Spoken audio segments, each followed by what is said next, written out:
everyone, welcome back to my channel. If you're new here, I'm Sue of Bendnstretch with Sue. In today's video, I'm taking you through a practice where we'll be standing the entire time, playing around with some yoga balancing. Now, all you'll need for this one is a couple of yoga blocks, which is totally optional. Anything really that helps to extend your reach a little bit more and give you more stability would be fine, or you may just prefer not to use any blocks at all. So with that, let's get going and play around with these balances. Beginning at the top of your mat and coming into a nice tall stance and taking a big shoulder roll to become aware of a very open, strong, tall posture.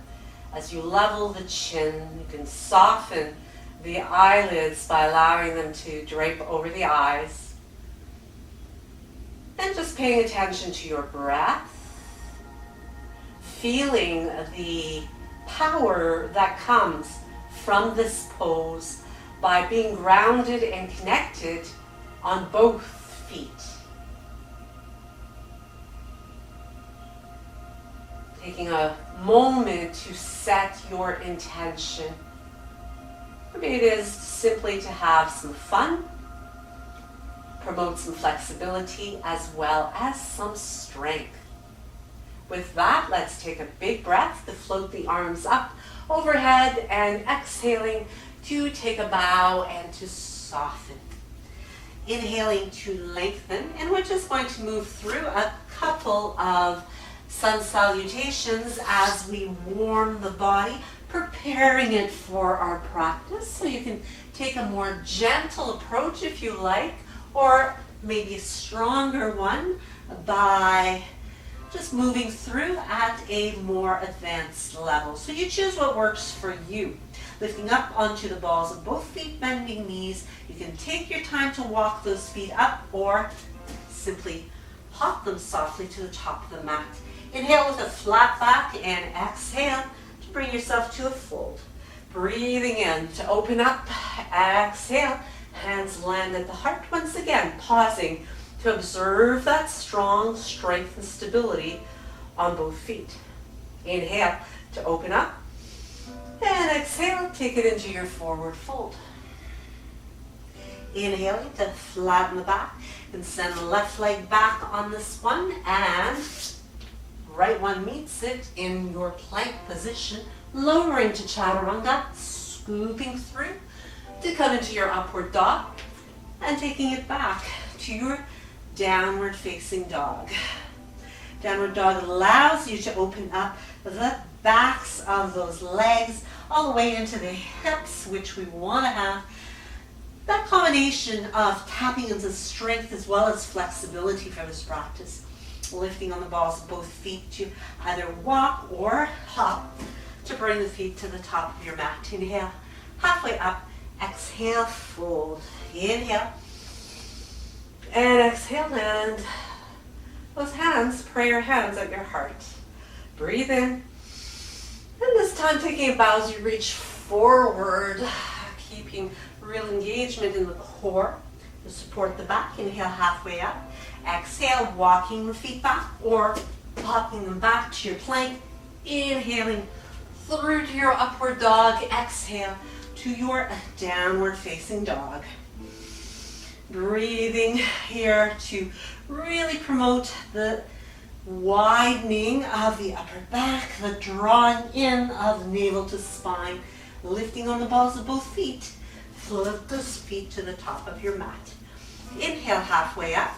Exhale, fold, and reverse swan dive. And once again, take time here to really feel that solid planting of the pada bandhas, those energy locks in the soles of your feet, grounding you and really anchoring you. Take an inhalation to reach the arms up as you exhale to sink in Utkatasana. So tucking the tail and lifting up onto the balls of the feet as you start to pick up the heels. So starting to play around with balance here, really firing up those legs, the core, staying nice and heavy in the hips, and then reaching up gradually to come up into a nice tall stance. So you can bring the hands together to interlace fingers, pressing the palms up, and continuing to lift high up on the balls of those feet, right where the toes connect into your feet. Keeping heels high, inner legs active, and then as you separate the hands again, beginning to make your way back to that balancing chair pose. Taking another inhale, exhale, and fold. Taking an inhalation here to lengthen, and exhale, fold once again, squeezing into those legs, and reverse swan dive to come all the way up to tall mountain. Hands land at your heart as you feel yourself grounded through the soles of the feet, moving into our first one-legged balance here as we bring the sole of the right foot along the inside of the left one, pressing the foot into the leg, possibly bringing the arms up, so that's totally optional. As you soften through the shoulders, you might even play around here with your tree by making it a side bending tree, leaning into the opposite side away from that bent leg, bringing it back up again. As you bring the hands to the heart once again, we pick up the ankle, crossing it over top of our standing leg. So coming into a standing pigeon here.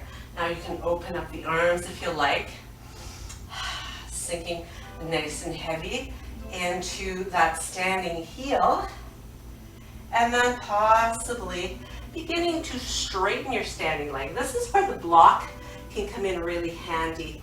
You can have it to give you some extra support as you balance onto one, maybe both blocks actually, if you've got both of them there, allowing you to fold while continuing to press open your right leg, your right knee, hip.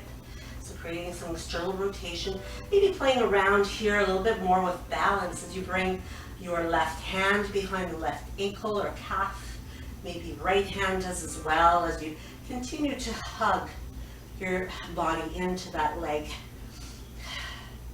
Just playing around with balance. So just really working with whatever you have available. Some days are just better than others when it comes to balance. As you slowly release that, begin to unroll yourself, and as you come all the way up, we slide the right leg across.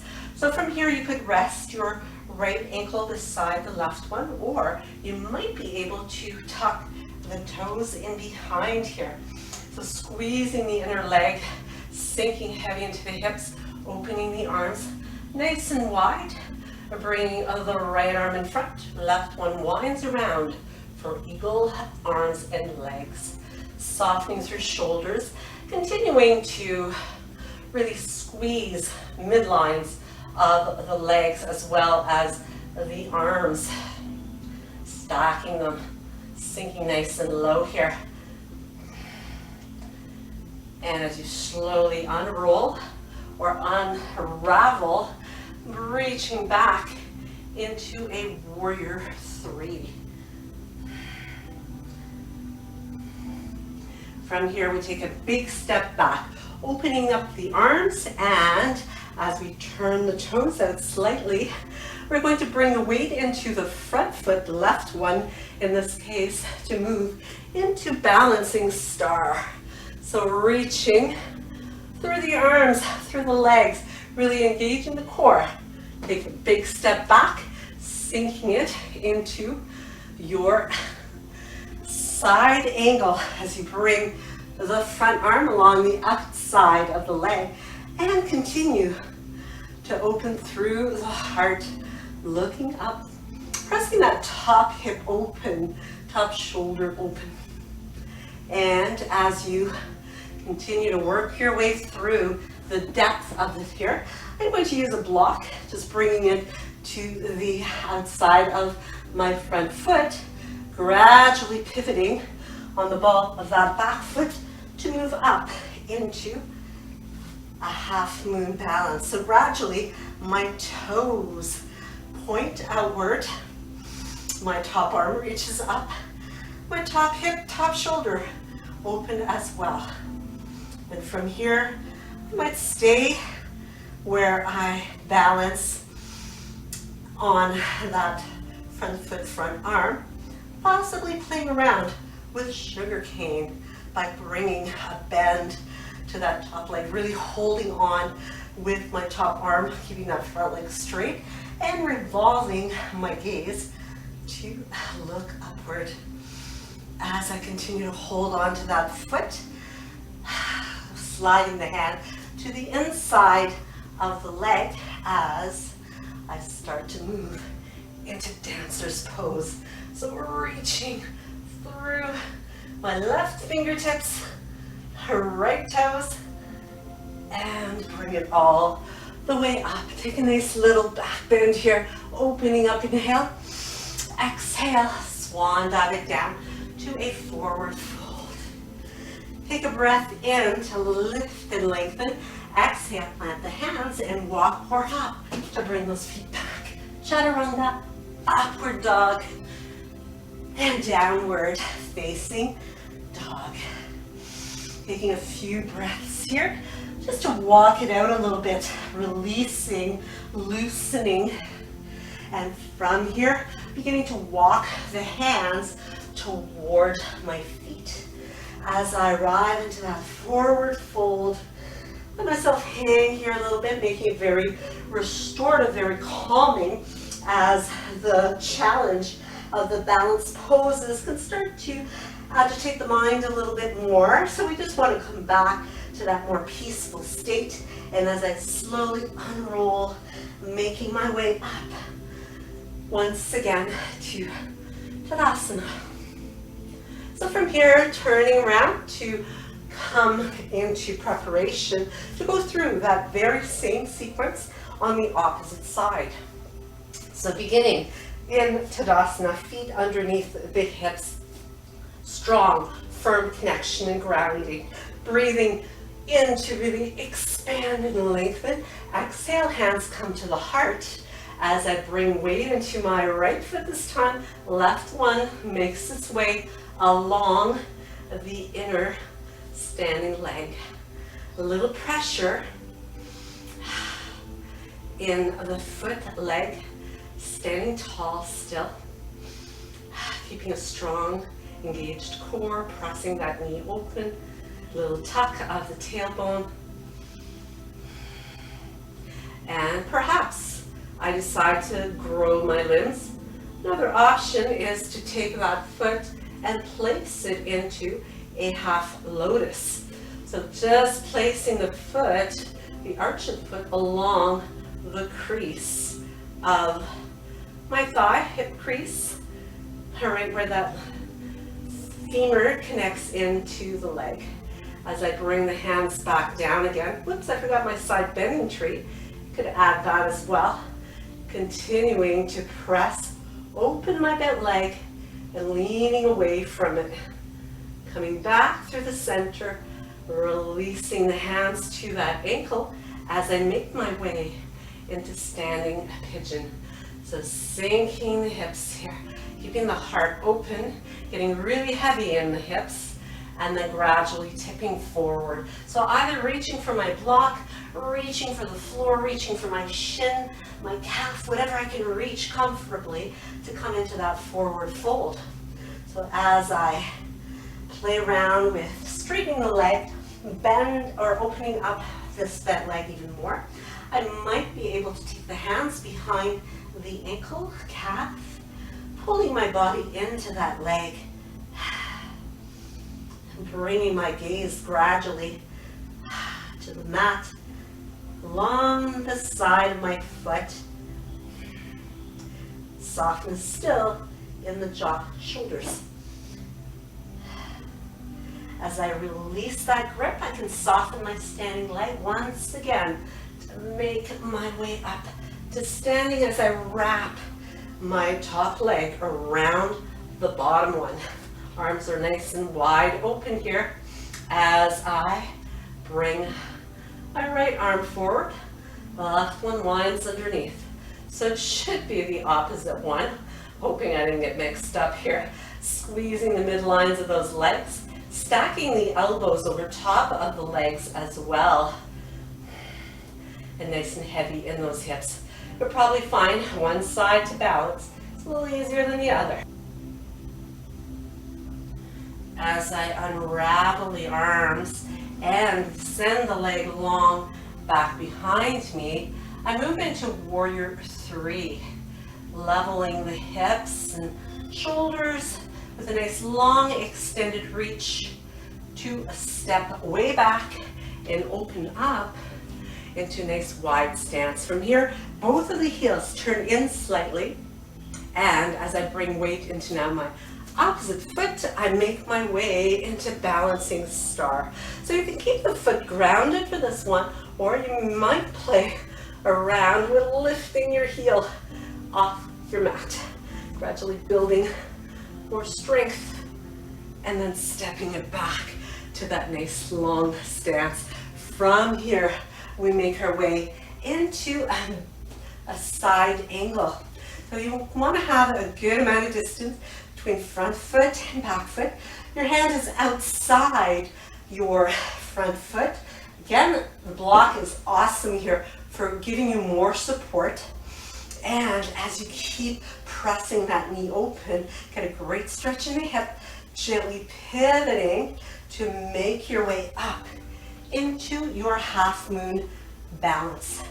So from here, you can gradually reopen those toes to face forward, stacking your bottom or your top arm in line with the bottom one, staying right here, or perhaps opting for sugar cane as you reach for that foot, pulling it in, giving yourself a really great hip stretch here as you compromise between strength and stretch and flexibility. As we gradually make our way from here into our dancer's pose, extending through the arm, the leg, pulling that foot a little bit closer towards you. If you've got a wall nearby like I do, you might find it extra helpful. From here, we release it and bring it back to Tadasana. Take a big, beautiful breath, inhale. Exhale and dive it down into a forward fold. Take an inhalation to flatten the back as you plant the hands down. Move it right back to Chaturanga. Scooping through your upward dog. Rolling back into your downward facing dog. Lifting up on the balls of both feet. Bring those knees to your mat. And bring the big toes together as you part them and sink the hips back. Bring the forehead to stacked hands or all the way to your mat, taking time to breathe easy. Pausing here, just restoring once again inner balance, peace.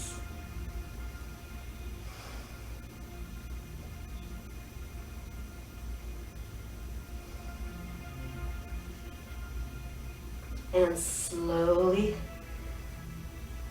moving back up again and getting ready to take on the rest of your day. Now, if you need to take a little bit longer in that child's pose, or you prefer to stretch out and have a little bit of shavasana, by all means go right ahead and do that.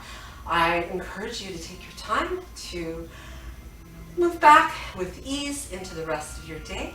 Be sure to subscribe if you haven't already, and give me one of these if you liked it. I hope you did.